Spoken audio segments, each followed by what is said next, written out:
Hi friends, this is Vinson. நம்ம சேனலுக்கு உங்களை எப்படி இருக்குது? நம்ம சேனல் வந்து பார்த்தீங்கன்னா உங்களுடைய கெரியரை செட் பண்ணுறதுக்காக தான் டிஎன்இஏ கவுன்சிலிங் சொந்தமாக நம்ம சேனல் ஏகப்பட்ட வீடியோஸ் வந்து கொடுத்துட்ருக்கோம். நீங்கள் ரெகுலராக நம்ம சேனலை ஃபாலோ பண்ணிங்க அப்படின்னாவே போதுமானது. ஆன்லைன் கவுன்சிலிங்கை பற்றி எந்த வித சந்தேகமும் இல்லாமல் சூப்பராக நீங்கள் வந்து நினச்சி பார்த்தா காலேஜ் வந்து செலக்ட் பண்ணுற வரைக்கும் நம்ம சேனல் வந்து உங்கள் கூட இருக்க போகுது. அதனால் கண்டிப்பாக நம்ம சேனலை ஃபாலோ பண்ணுங்கள். ரொம்ப முக்கியமாக இப்போ தான் நம்ம சேனலை ஃபஸ்ட் டைம் விசிட் பண்ணுறீங்க அப்படின்னா கண்டிப்பாக நம்ம சேனலை சப்ஸ்கிரைப் பண்ணி வச்சுங்க. ரொம்ப முக்கியமாக வாட்ஸ்அப் குரூப்பில் ஜாயின் பண்ணிடுங்க. ஓகே, நமக்கு வந்து ரேங்க் லிஸ்ட் வந்து பார்த்தீங்க அப்படின்னா அதாவது நம்ம வந்து அப்ளிகேஷன் ஃபார்ம் போட்டாச்சு. நெக்ஸ்ட்டு வந்து நமக்கு பார்த்திங்க அப்படின்னா அதாவது ஆன்லைன் சர்டிஃபிகேட் வெரிஃபிகேஷன் நடக்கும். அதுக்கப்புறம் ரேண்டம் நம்பர் ரிலீஸ் ஆகும். ரேண்டம் நம்பர் ரிலீஸ் ஆனோடனே ரொம்ப முக்கியமாக நமக்கு கிடைக்க வேண்டியது என்னென்னா ரேங்க் லிஸ்ட். இந்த ரேங்க் லிஸ்ட் வந்து பார்த்திங்கன்னா இந்த மாதிரி தான் நமக்கு வந்து கொடுப்பாங்க இந்த வருஷமும். இதில் வந்து நமக்கு 2 ரேங்க் லிஸ்ட் இருக்கும். சரியா? அதாவது இப்போ நீங்கள் இங்கே பார்த்தீங்கன்னா உங்களுக்கு தெரியும், ஃபஸ்ட் இருக்கிறது சீரியல் நம்பர், செகண்ட் இருக்கிறது அப்ளிகேஷன் நம்பர், தேர்ட் இருக்கிறது வந்து பார்த்திங்க அப்படின்னா அக்ரிகேட் மார்க், அதாவது கட் ஆஃப் மார்க் எவ்வளோ. அதுக்கப்புறம் வந்து பார்த்திங்க அப்படின்னா ஃபோர்த் இருக்கிறது ஜென்ரல் ரேங்க்கு, ஃபிஃப்த் இருக்கிறது கம்யூனிட்டி, சிக்ஸ்த் இருக்கிறது கம்யூனிட்டி ரேங்க். அப்போ ஜென்ரல் ரேங்க்னா என்ன, கம்யூனிட்டி ரேங்க்னா என்ன சார்? சரியா? அதாவது ஜென்ரல் ரேங்க் அப்படிங்கிறது நம்மளோட ரவுண்ட்ஸை பிரிக்கிறதுக்கு தான் ஜென்ரல் ரேங்க் வந்து மேக்ஸிமம் உதவும். சரியா? ரவுண்ட் 1, ரவுண்ட் 2, ரவுண்ட் 3 நம்மளை பிரிக்கிறாங்கல்ல, இது வந்து நம்மளோட ஜென்ரல் ரேங்க் வச்சு தான் பிரிப்பாங்க.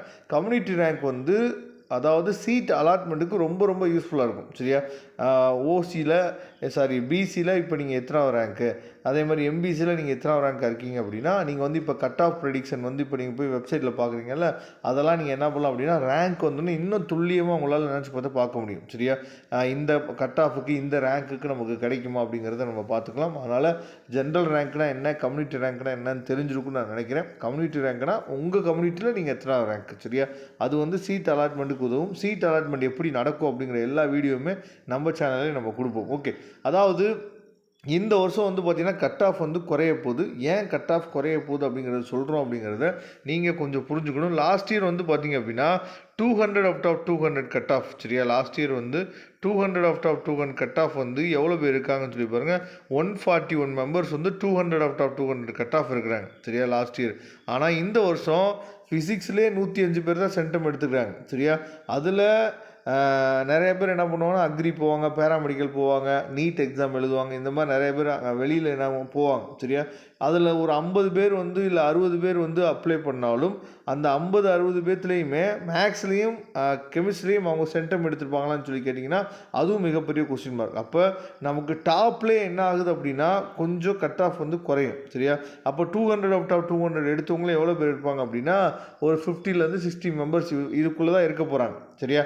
அப்படிங்கிற பட்சத்தில் நமக்கு டாப் காலேஜஸ்ல என்ன பண்ண போகிறாங்க அப்படின்னா கட் ஆஃப் வந்து குறையும். ஆனால் ஸ்டூடெண்ட்டோட ரேஷியோ வந்து எப்பயும் போல தான் இருக்கும். இப்போ வந்து ஸ்டூடெண்ட்டோட ரேஷியோ நம்ம சொல்லும் போது எதை சொல்கிறோம் அப்படின்னா அதாவது அந்த டயர் 1 காலேஜோட காம்படிஷனில் ஸ்டூடெண்ட் வந்து அந்த ரேஞ்சிலே அதாவது இப்போ 195லேருந்து 200க்குள்ளே இருக்கக்கூடிய ஸ்டூடெண்ட்ஸ் வந்து பார்த்திங்க அப்படின்னா எவ்வளோ பேர் இருக்காங்களோ அதே ரேஞ்சு தான் இந்த வருஷமே நமக்கு வந்து இருக்கிறதுக்கு வாய்ப்புகள் வந்து இருக்குது. சரியா? அப்போ இதே மாதிரி நமக்கு வந்து ரேங்க் லிஸ்ட் வந்து வெளியிடுவாங்க. இந்த ரேங்க் லிஸ்ட்டில் நம்ம வந்து லாஸ்ட் இயர் வந்து பார்த்திங்க அப்படின்னா ஒரு 39,000 பேர்கிட்ட என்ன பண்ணுவாங்கன்னா ஃபஸ்ட் ரவுண்டில் பார்ட்டிசிபேட் பண்ணாங்க. அதாவது 179 கட் ஆஃப்கள் என்ன பண்ணாங்கன்னா ஃபஸ்ட் ரவுண்டில் பார்ட்டிசிபேட் பண்ணாங்க. உங்களுக்கு நல்லாவே தெரியும். சரியா? அப்போ எவ்வளோ ஸ்டூடெண்ட்ஸ் இருக்கிறாங்க ஃபஸ்ட் ரவுண்டு அப்படிங்கிறது தான் ரொம்ப முக்கியமானது. ஃபஸ்ட் ரவுண்டுக்குள்ளே வந்துட்டோம் அப்படின்னா அதுக்கு முன்னாடி எந்த காலேஜ்லையுமே யாருமே அலாட்மெண்ட் ஆகிருக்க மாட்டாங்க. நீங்கள் தான் ஃபஸ்ட்டு என்ன பண்ணுவீங்கன்னா அலாட்மெண்ட் ஆவீங்க. ஓகேவா? அதனால தான் ஃபஸ்ட் ரவுண்டுக்குள்ளே வரணும். ஏன்னா வேக்கன்சி வந்து அதிகமாக இருக்கும், டயர் 1 காலேஜஸும் அதிகமாக இருக்கும். அப்போ சாய்ஸ் ஃபில்லிங் மட்டும் நம்ம ஒழுங்காக போட்டோம் அப்படின்னா குறைவான கட் ஆஃப் இருந்தாலும் நமக்கு வந்து நல்ல காலேஜ் கிடைக்க வாய்ப்பு இருக்குது. சாய்ஸ் ஃபில்லிங்லாம் எப்படி போடணும் எல்லா ட்ரிக்ஸுமே நம்ம நினச்சி போது உங்களுக்கு சொல்லிக் கொடுப்போம். அப்போ லாஸ்ட் இயர் வந்து எடுத்துட்டோம் அப்படின்னா லாஸ்ட் இயர் வந்து எவ்வளோ பேர் வந்து கவுன்சிலிங்கில் பார்ட்டிசிபேட் பண்ணியிருக்காங்க அப்படிங்கிறத நீங்கள் பாருங்கள். சரியா? ஏன் இதை நம்ம சொல்கிறோம் அப்படின்னா அதாவது இன்ஜினியரிங் கவுன்சிலிங் அப்படிங்கிறது வந்து ரொம்ப ரொம்ப ஹெவி காம்படிஷனாக இருக்கும்.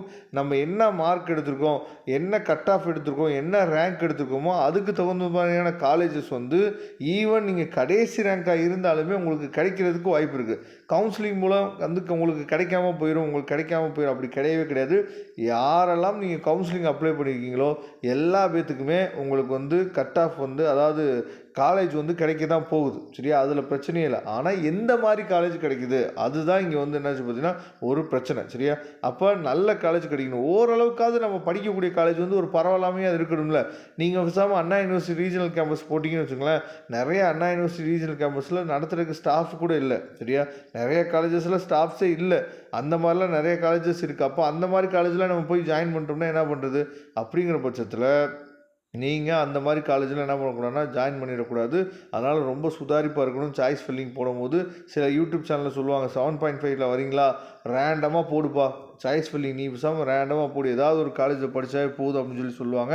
அதெல்லாம் நீங்கள் பிளைண்டாக நம்பி போடாதீங்க. ஓகே, லாஸ்ட் இயர் பாருங்கள், கடைசி ரேங்க் வந்து யார் அப்படின்னு சொல்லி பார்த்தீங்கன்னா, அதாவது 2,39,299 ரேங்க்கு. அவரோட கட் ஆஃப் வந்து பார்த்தீங்கன்னா 77.5. ஓகேவா. ஏன் இதை நான் சொல்கிறேன் அப்படின்னா, அவரோட கட் ஆஃப் வந்து 77.5. இவருக்கு வந்து சீட் வந்து கிடைச்சிருக்குமா கிடைக்காதா? கிடைக்கும் சரியா, சீட் வந்து கிடைக்கும். ஆனால் எந்த காலேஜில் கிடைக்கும் அப்படின்னா, ரொம்ப லோ லெவலில் அவங்க வீட்டுக்கு நியரஸ்ட்டாக இருக்கக்கூடிய காலேஜ், இப்போ வெளியில் நேமே தெரியாத முடிய காலேஜ், இந்த மாதிரி காலேஜ் வந்து கிடைக்கும் சரியா. அதனால் நீங்கள் எவ்வளோ கட் ஆஃப் வச்சுருக்கீங்க சரியா, எவ்வளோ கட் ஆஃப் உங்கள் கையில் இருக்குது, இந்த கட் ஆஃபுக்கு எந்த மாதிரியான காலேஜஸ் வந்து கிடைக்கும், எந்த மாதிரியான காலேஜை போய் நான் விசிட் பண்ணலாம் அப்படின்னு சொல்லிட்டு உங்களுக்கு ஐடியா இல்லை அப்படின்னா, நீங்கள் எப்போ வேணாலும் நம்மளை தொடர்பு கொள்ளுங்கள். டிஸ்கிரிப்ஷன் பாக்ஸில் நம்ம நம்பர் இருக்குது, எடுத்து யூஸ் பண்ணிங்க. தேங்க்யூ. நம்ம நெக்ஸ்ட் வீடியோவில் பார்க்கலாம். அதுவரை உணர்ந்து விடைபெறுவது உங்கள் நண்பன் வின்சென்ட். தேங்க்யூ.